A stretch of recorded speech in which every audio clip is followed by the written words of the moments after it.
Good morning, my name is Michael Turpey. I'm an artist, painter, and this is number 5 of the series of instructional videos as to how I build up a piece of artwork. Now, I'm at the stage of the canvas, and having stretched it and having applied a white oil-based ground, as you can see here. Yeah.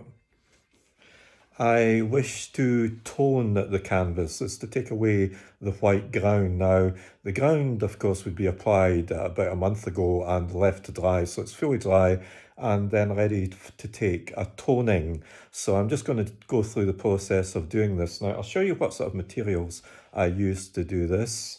I am going to take a mixture of two different paints. One is a cerulean blue and the other one is burnt sienna. Now these are at different ends of the colour spectrum in terms of warmth and coolness, because I want a fairly neutral ground, but tending towards more warmth and coolness. So there'll be a bit more of the sienna in there as opposed to the cerulean. So I mix it up and I use this distilled turpentine because I believe that you want the purest you can get if you're actually working with that artist quality paint. White spirit and turp substitute are good for cleaning brushes, but when you're actually mixing the paint and pigments together, you want something a bit better than that, and that's why I tend to go towards that. So I'd mix the two of those together, and if I can take you over here, you can see I've got my little mixing pot here. In there is the mixture of the two pigments with the turpentine also to thin it down. So I'm going to start the process of applying that ground to the canvas. So I'll just put you down just now.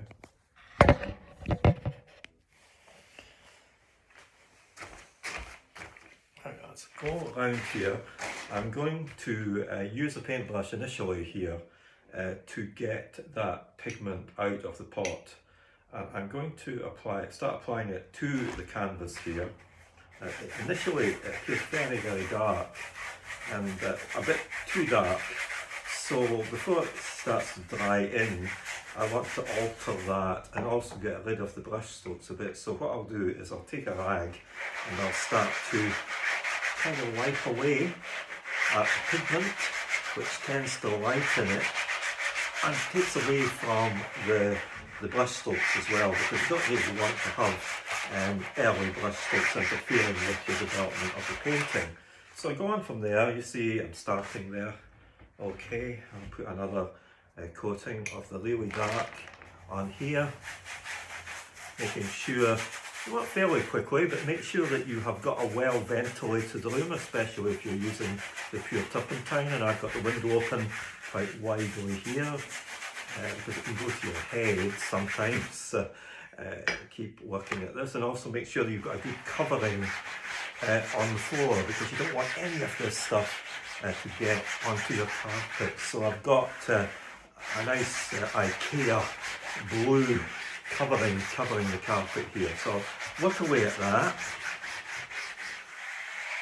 Now I want to complete it. I'll continue that later on, but you can see how it's beginning to sort of work away into the canvas. Now as I work at it with the rag, I'll eventually come up with something like this, which is your ground, which is covering the stark whiteness of the canvas.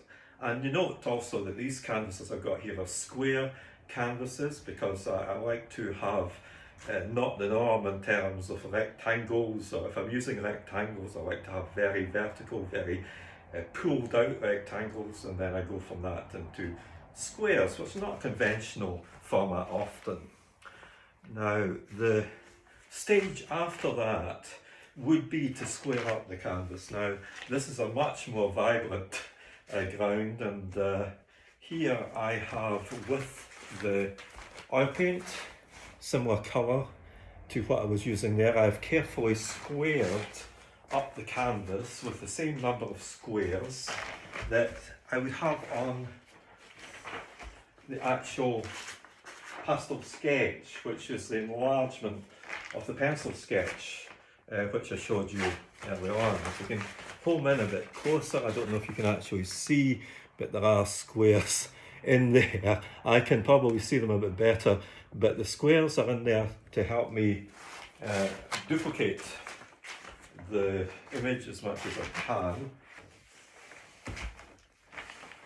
And because of lockdown, I have had to reuse some canvases that I had planned for other works, and the reason that this is quite a high energy colour, and it's Baroque red, which is of the Old Holland series of oil paints, it tied in more with some earlier work, and I can actually show you an earlier work which had that ground on it here, not that one there, with the boat and the fishing nets. Now, if you look closely, you can see underneath that some of that ground has actually come through, and it enables you to move on quicker, because there's nothing sometimes more intimidating than a white canvas. All right, so I'm just going to leave you there. This is the end of instructional video 5, and I will carry on and get the canvas finished. As you can see, get a wee bit of a closer view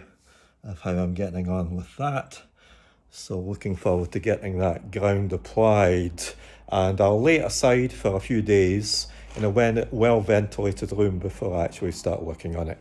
So I hope you found that useful, and look forward to catching up with you at instructional video 6. So all the best just now. Thank you, bye.